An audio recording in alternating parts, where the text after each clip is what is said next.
Hello friends, so this is the overall price chart as well as the current price structure of HWH stock or HWH International. And the most important thing in this chart is this particular stock is extremely volatile.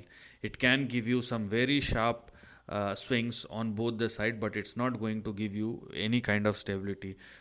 So the moral of the story is you cannot rely on this kind of stock or with this kind of price action or trend.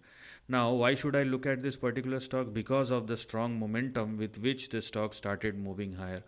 So for HWH, we first of all have our support at 3.19 and we are going to have our stop loss at 2 on the downside. So please do not go below these two levels, otherwise downside may resume once again. So it is mandatory for HWH to continue to trade and sustain above both 2 and 3.2.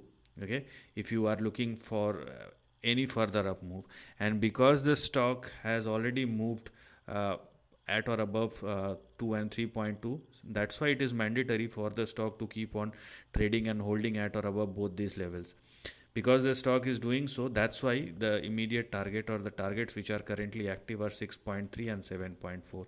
If you want to go any further, then that requires another breakout, because only after 7.4 you can go for the next up move or next tranche which will become active, which may push the stock even towards 13.5 and $16. So this is how you're going to approach this stock. Yes, we do have an opportunity, but you must know how to deal with this kind of volatile stock. So right now with this strong momentum, only this part is active, but the condition is the stock must continue to hold above 3.2, and only after 7.4 you can go any further on the upside. But please do not go below the support and the stop loss, otherwise if this particular stock suddenly turns volatile and if you don't know how to deal with the situation, you will be in a trap or big trap. So this is the end of the video. Thanks for watching.